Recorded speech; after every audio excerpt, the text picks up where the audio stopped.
बिस्मिल्लाहिर्रहमानिर्रहीम। Hi guys, this is Ahmed and welcome to my YouTube forex money channel. उम्मीद करता हूँ आप सब खैरियत से होंगे और ये भी उम्मीद करता हूँ कि आप लोग जो है वो वीडियो का शिद्दत से इंतजार भी कर रहे होंगे। अभी की वीडियो में जो हम एनालाइज करने जा रहे हैं वो करने जा रहे हैं जी गोल्ड को। हमारा जो इसमें फोकस है वो रिमेन गोल्ड पे है। और जैसा कि आप लोगों के सामने ही है कि कल भी गोल्ड ने एक मूवमेंट दी और जो कि हमारे हक में गई, और वो मूवमेंट देते देते गोल्ड इतना आगे निकल गया कि गोल्ड ने अपना जो सपोर्ट एरिया था वो भी ब्रेक कर दिया, जो कि डबल बॉटम एरिया था। अच्छा, आप लोगों में से बहुत सारे ट्रेडर्स ये सोच रहे होते हैं कि जब मार्केट जब किसी सपोर्ट या रेजिस्टेंस पे आती है तो वो वहां से जल्दी नहीं निकल पाएगी।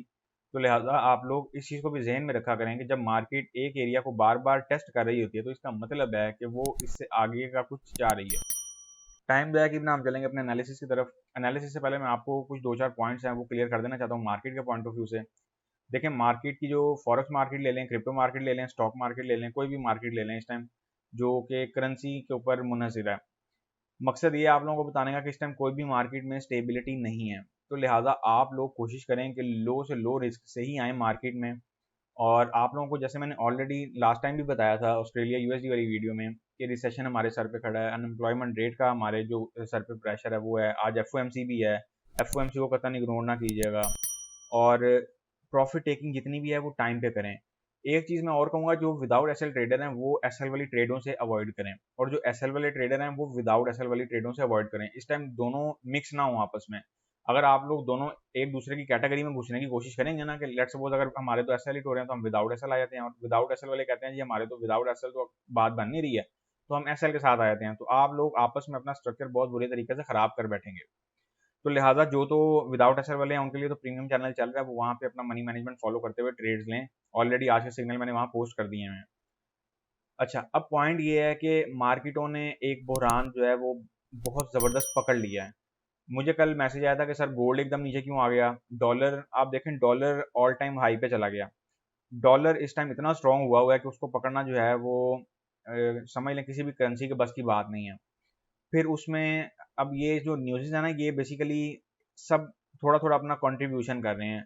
जैसे रशिया है, अब जब रशिया ने यूक्रेन से वॉर की थी तो यूरोप ने भी इस चीज़ की बात की थी कि हम जो है रशिया का ये ब्लॉक कर देंगे, रशिया को उस तरह से बैन कर देंगे। सब ने मतलब जो है ना रशिया को कहीं ना कहीं पे ना जो है वो आप यूं समझ लो कि टारगेट पे रखा।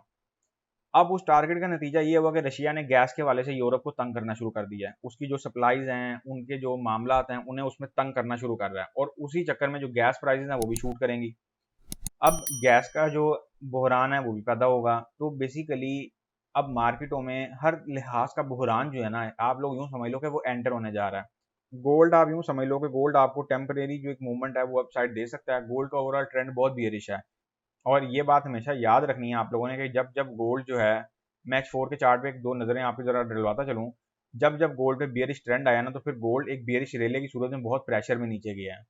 जैसे कि कल देख लें, अब गोल्ड क्या है कि बुलिश मूवमेंट अपनी एक्सपेक्ट करता हुआ या बुलिश मूवमेंट अपनी जो पेंडिंग करता हुआ एकदम सेल की तरफ निकला है। अब होगा ये कि जो आने वाले जो हफ्ते हैं उनमें कुछ मुझे ये आसार नजर आ रहे हैं कि गोल्ड जो है वो वापस 1680 के लेवल को भी अप्रोच करने के लिए जा सकता है। लिहाजा आप लोग इस चीज़ को जहन में रखना शुरू कर दें अब से, क्योंकि 1680 के लेवल पे गोल्ड का एक बहुत माइनर सा टेस्ट हुआ है। अगर से 1680 के लेवल पे प्रीवियस टेस्ट बहुत मज़ेदार थे, लेकिन जो लास्ट टेस्ट हुआ था वो बहुत माइनर सा टेस्ट हुआ था, और उसके हवाले से कुछ फंडामेंटल्स भी पेंडिंग पड़े हुए हैं। अब बात करने का पर्पज़ ये है कि गोल्ड क्यों नीचे जा रहा है। हालांकि ऐसे बहरान में जो है वो गोल्ड सबसे ज़्यादा जोर पकड़ता है, वो इसलिए ऊपर जा रहा है क्योंकि सबसे ज़्यादा जोर इस टाइम डॉलर पकड़ गया। अब डॉलर ने इस टाइम बेसिकली हर करेंसी को जो है वो जो है नीचा दिखाया हुआ है, और उसमें गोल्ड भी शामिल है, उसमें तकरीबन सारी मार्केट ही शामिल है, आप यूँ समझ लें। तो जो रिसेशन का लोड है हमारे पे वो रिमेन बहुत हैवी लोड है, और ये दुआ करें कि रिसेशन की तरफ हम लोग ना ही जाएं तो बेहतर है। अगर रिसेशन की तरफ कहानी चली गई या रिसेशन की तरफ जाके स्टक हो गए तो बहुत बुरे स्टक होंगे, और उसके नताइज इतने जो है इन फ्यूचर वो भयानक हो सकते हैं कि आप लोग उसका अंदाज़ा नहीं लगा सकते। और आप लोग ये देख लें कि ये लोग इंटरेस्ट रेट बढ़ाने के बावजूद ही जो है वो इन्फ्लेशन कंट्रोल नहीं कर पा रहे हैं। तो लिहाजा आप लोगों ने इस चीज़ को बहुत केयरफुली जो है वॉच आउट करना है। हर चीज़ को कहीं पे भी जो अपना रिस्क है उसको हाई पे लाएं ना। अगर आपके पास $1000 का अकाउंट है और आप विदाउट एसएल ट्रेडर हैं, ये मैं एक मिसाल दे रहा हूँ, तो आपको 0.012 या 3 के यूनिट से ऊपर आने की ज़रूरत ही नहीं है, और प्रॉपर मनी मैनेजमेंट के साथ आएँ। एक ही जगह से सारे यूनिट ना फंसाएं। अगर एसएल वाले हैं आप, तो आप ये कतन ना करेंगे आपके पास $1000 का अकाउंट है तो आप कहें चलो कोई नहीं यहाँ से 0.20 प्ले कर लेते हैं। ऐसा ना करें, आप भी 0.35 या 6 का सीक्वेंस ही मैक्सिमम रखें, ताकि आप लोगों का जो प्रॉफिट है वो कुछ जो है प्रॉफिट टेकिंग भी साथ साथ होती रहे, और आप लोगों के जो आप यूँ समझ लें कि जो ड्रा डाउन है अकाउंटों में वो ज़्यादा हैवी ना आए। क्योंकि मार्केट्स क्या करेंगी, मार्केट थोड़ी सी गिरेंगी, थोड़ी सी उठेंगी, और उस सूरत में होगा क्या कि आप लोगों को हर मुमकिन हद तक जो है वो बुक करने की कोशिश करेंगी। तो हर चीज़ से जो है ना बहुत बेहतर तरीके से बचने की कोशिश करें, कहीं पे भी ओवर रूलिंग ना कीजिएगा। तो ये थी हमारी रीजंस के जी क्यों गोल्ड नीचे आया। और अभी यूँ आप यूँ समझ लें कि अभी रेले स्टार्ट हुए हैं। मैं बहुत दिनों से रेले रेले करता आ रहा था, लेकिन आप लोग शायद सीरियस नहीं थे। मैं तो ये हैरान हूँ कि आप लोग इतना इतना बड़ा यूनिट विदाउट एसल कैसे प्ले कर लेते हैं। विदाउट एसल आप लोगों ने प्ले करना ही है, करें, लेकिन किसी मद में तो करें कि आपका अकाउंट तो बचे। सिर्फ कल की डेट में मेरे पास 6 से 8 अकाउंट ऐसे आए हैं जो कि वॉश हो गए हैं। सिर्फ ये कल की डेट की मैं बात कर रहा हूँ। और मुझे नहीं पता है अब इससे आगे की क्या मामला हैं। ये तो वो लोग थे जिन्होंने शेयर किया, अब जिन्होंने नहीं शेयर किया उनकी क्वांटिटी कितनी है अभी ये भी नहीं पता। मैंने गोल्ड पे कल सेल का सिग्नल दिया हुआ था, आप लोग कल गोल्ड पे बाय फंसा के बैठे हुए थे। तो लिहाजा बहुत सारी चीज़ें आप लोग देखें, ये टाइम बहुत केयर लेने वाला टाइम है। मार्केटों के पॉइंट ऑफ व्यू से ये टाइम बहुत एहतियात वाला टाइम है। बाकी हम डेली बेसिस पे जो है डिस्कशन करते रहेंगे। डेली बेसिस में मैं भी आपको अपडेट करता रहूँगा कि मार्केट की जो सूरत हाल है या मार्केट का जो सिनेरियो है वो क्या बन रहा है। और इसके साथ साथ आप एक चीज़ को बड़े और जो है वो जहन में रखें, इस टाइम जो मार्केट का स्ट्रक्चर बन रहा है, चाहे वो सपोर्ट रेजिस्टेंस एरिया से बन रहा है या कोई भी समझ लें वेज पैटर्न बन रहा है या ट्रायंगल पैटर्न बन रहा है, लेकिन आप लोगों ने इस टाइम मार्केट के एल्गोरिथम पे फोकस रखना है। मार्केट का जो एल्गोरिथम है वो इतना इस टाइम इंपॉर्टेंट हुआ है कि आप लोगों की शायद सोच भी नहीं हो सकती उतनी। और उसके साथ साथ हम D1 पे भी एक जरा नज़र डालेंगे। ये इसलिए मैं डलवा रहा हूँ क्योंकि मार्केटें जो है ना वो पैनिक सिचुएशन क्रिएट करने वाली हैं, और ये भी हो सकता है ये मजीद करें। क्योंकि मैंने आप लोगों को बहुत पहले से बोला हुआ कि रेले खड़े हुए हैं। अब वो रेले आप यूँ समझ लें कि अभी दिसंबर तक हमें जो है वो इंटरेस्ट रेट इंक्रीजिंग जो है वो देखने को मिलेंगे। कल AUD USD पे देख लें, अल्हम्दुलिल्लाह हमारा सिग्नल बड़ा ही परफेक्ट गया। और बहुत सारे ऐसे मुझे एडवाइजें आ रही थी उससे पहले कि सर AUD अप जाएगा, उसका इंटरेस्ट रेट बढ़ रहा है, तो आप लोगों ने देख लिया। मैं उसकी सेल की फेवर में था, हालांकि उसने 0.50 BPS इंटरेस्ट रेट बढ़ाया। क्या वजह हुई कि वो करेंसी नीचे गई, वो यही वजह हुई कि करेंसी नीचे गई क्योंकि उस करेंसी के जो उस मुल्क के जो हालात हैं वो इस काबिल थे ही नहीं कि वो 0.50 BPS भी जो है उन पर भारी पड़ सकता था। तो हालात 0.50 BPS पे भी भारी पड़े। तो बात करने का मकसद ये है कि जब हमारे हाथ स्ट्रक्चर लगता है तो हम उसमें से भरपूर कमाई करते हैं, लेकिन जब हमारे हाथ स्ट्रक्चर नहीं लगता तब हमें वेट करना होता है। जैसे कल हमारे हाथ गोल्ड का स्ट्रक्चर लगा, हमने गोल्ड में कमाई की। अब हुआ ये कि यहाँ पे देखें इस एरिया से एंट्री लेना बुरी चीज़ नहीं थी, लेकिन यहाँ पे आप लोगों ने किसी कैंडल के रुकने का वेट ही नहीं किया। आप लोगों ने यहाँ पे कोई कंसोलिडेशन H1 पे ना वेट नहीं किया। आप लोग देख रहे हैं कैंडल ऊपर से गिरती आ रही है, गिरती आ रही है, तो ये ऐसे ही है जैसे छुरी को आप एक 4 मंजिला फ्लोर पे चले जाएं, फोर्थ फ्लोर से आप जो है ना नाइफ को नीचे की तरफ फेंकें, उसकी नोक सीधी करके, उसके रास्ते में जो भी चीज़ आएगी ना उसे चीरती भी जाएगी नीचे। तो फॉरेक्स मार्केट का भी यही हाल है। इसलिए लिहाजा फॉरेक्स मार्केट को इस जो सिनेरियो है उससे अलग रह के ना सोचा करें। अगर मैं बात करूं स्ट्रक्चर की, और स्ट्रक्चर जो है अब देखें पॉइंट यही है, इसलिए मैं आप लोगों को हमेशा कहता हूँ कि वीडियो पूरी सुना करें, क्योंकि वीडियो में मैं बहुत सारी बातें बताता हूँ। आप लोग क्या करते हैं, स्ट्रक्चर बस देखे फटाफट निकलने वाली बात करते हैं, फिर बाद में आप लोग मेरे से 1 to 1 में मैसेज पूछ रहे होते हैं कि सर ये ऐसे था और अब इसका करना क्या। अब आप ये अंदाजा लगा लें कि कल मुझे कमेंट आया कि सर मैं गोल्ड जो है वो बाय किया हुआ था, तो अकाउंट पे जो है वो एसएल नहीं था, तो अकाउंट वॉश हो गया। मैंने कहा आपने बाय किस सिग्नल पे किया, मैंने तो आज सिग्नल सेल का दिया है। तो बाद में पता चला उन्होंने तो सिग्नल ही नहीं देखा। अब ये हालात हुए हैं। तो लिहाजा अभी का जो स्ट्रक्चर है ना गोल्ड का, अभी मैं अगर प्लानिंग करूँ ना गोल्ड को तो वो सेल करने की ही करूंगा। मैं इस टाइम गोल्ड की रिमेन सेलिंग में ही हूँ, बाय में कतन नहीं हूँ। और बाय का अगर कोई स्ट्रक्चर मिलेगा तब हम देखेंगे। वट एवर आप लोग यहाँ से, ये मैं आप लोगों को एक वैसे जनरल आइडिया दे रहा हूँ या जनरल सिनेरियो दे रहा हूँ।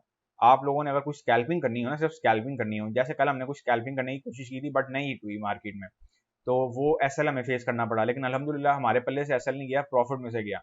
तो इसीलिए इतनी कोई टेंशन वाली चीज़ नहीं है। अगर आप लोगों को कुछ यहाँ पे थोड़ी बहुत समझ आ रही हो स्कैल्पिंग के पॉइंट ऑफ व्यू से लो यूनिट पे, तो उसको आप यूँ देख सकते हैं। इसका मैं स्ट्रक्चर सिर्फ ड्रॉ करूंगा, इसकी मैं डिटेल्स आपको नहीं ड्रॉ करके दूंगा। डिटेल्स जो है वो ड्रॉ करने का पर्पस ये होता है कि फिर आप लोग जो है वो उस पर पक्के हो जाते हैं कि नहीं ये चीज़ ऐसे थी। तो आप इसको स्ट्रक्चर मैंने ड्रॉ कर दिया है, जिन लोगों ने करना है वो कर सकते हैं, जिन लोगों ने नहीं करना, नहीं समझ आ रहा है सिग्नल का, तो इसको छोड़ देंगे। ये बेसिकली एक डाइवर्जेंस बन रही है, लेकिन ये इतनी स्ट्रॉन्ग डाइवर्जेंस मैं नहीं समझता कि है। यहाँ पे भी मार्केट को कुछ मजीद जो है वो डी टेस्टिंग करनी है इस एरिया में, फिर मार्केट यहाँ पे कुछ जाने का सोच सकती है। एक तो हो गया ये सिनेरियो हमारा। अच्छा अब हम चलेंगे जी दूसरे सिनेरियो की तरफ, और दूसरा जो हमारा सिनेरियो है वो होगा, सबसे पहले तो मैं यहाँ पे आपको एक ट्रेंड लाइन की जो है वो अक्कासी कर दूं ताकि आप लोगों को जो है कहीं पे भी कंफ्यूजन ना हो। अब देखें गोल्ड ने कितनी ट्रेंड लाइनें बनाई हैं, कितनी ट्रेंड लाइनें बनाई हैं, और वो आप लोगों को कब से जो है वो एक ट्रैपी सिचुएशन में जो है डाल के जो है वो चलता आ रहा है। तो लिहाजा बात करने का बड़ा ही सिंपल सा मकसद होता है, पर्पस होता है, वो ये होता है कि आप लोग इन चीज़ों को समझें, आप लोग जो है ना इन चीज़ों को भरपूर तरीके से फॉलो करें। अच्छा, अब मैं बात करूँ ना अगर गोल्ड के सपोर्ट एरिया की, जो कि माजी का सपोर्ट एरिया था, तो वो ये वाला था। हमारे पास ये वीक एरिया बड़ा मज़ेदार बना अल्हम्दुलिल्लाह। इस वीक एरिया ने हमें जो है वो ट्रेडें भी दी, हमने यहाँ से प्रॉफिट टेकिंग भी की, उससे पहले ही सपोर्ट एरिया से की। ये सपोर्ट एरिया भी कम रेजिस्टेंस बना। अब ये वाला जो सपोर्ट एरिया ये भी कम रेजिस्टेंस बनने जा रहा है। तो आप लोगों ने बहुत ध्यान रखना है। उसकी सबसे बड़ी वजह ये है कि हर चीज़ पे आँख जो है आँख का नाक खुले रख के बैठेंगे तो आप लोग थोड़ा सा एक्टिव रह पाएंगे। अब हम चलते हैं जी जो इसकी डिटेल है या जो स्ट्रक्चर है उसकी तरफ। अच्छा, ये मैं ट्रेंड लाइन यहाँ से रिमूव कर रहा हूँ, इनको अपने पास आप चाहें तो ड्रॉ कर सकते हैं और इनके अकॉर्डिंग जो है फिर अपनी जो ट्रेडिंग एक्टिविटी है उसे आप साथ साथ वॉच आउट करते रहिएगा। अब मार्केट ने यहाँ से फिलहाल तो आना है ऊपर, लेकिन मे भी थोड़ा सा टाइम ले ले। ये एक रिस्की ट्रेड है, इसीलिए मैं आपको इस ट्रेड में जो है ना कोशिश करूंगा कि आपको यही एडवाइस करूँ कि आप लोग इसमें लो से लो लॉट साइज से आए। अच्छा जी, अगर मैं बात करूं सेलिंग की, तो मैं इस टाइम गोल्ड की जो सेलिंग है ना उसको प्लान करने का सोचूंगा 1790 के एरिया से। 1790, 95, 1790 टू 95 के एरिया से इसकी सेलिंग पकड़िएगा। 1785, 87 कुछ ऐसे एरिया से भी पार्शलिटी सेलिंग जो है उसको पकड़ लीजिएगा अगर कुछ समझ में आए तो। और पार्शल रखेंगे जब आप, तो लॉट साइज आपने लाजमी नॉर्मल करना है। अगर आप लॉट साइज नॉर्मल नहीं करेंगे तो उसके नतीजे भी फिर भुगतना पड़ेंगे। तो लिहाजा ऐसा कुछ स्ट्रक्चर जो है ना मैं उसको एक्सपेक्ट कर रहा हूँ। अभी 1750 का लेवल जो है रिमेन पेंडिंग है। अगर तो मार्केट यहाँ से वापस अप साइड पर रिबाउंड हो गई तो फिर तो यहाँ से बड़ी मज़ेदार एक एंट्री आएगी और वो फिर 1750 को भी क्रॉस करती हुई फर्दर डाउन साइड पे आ जाएगी।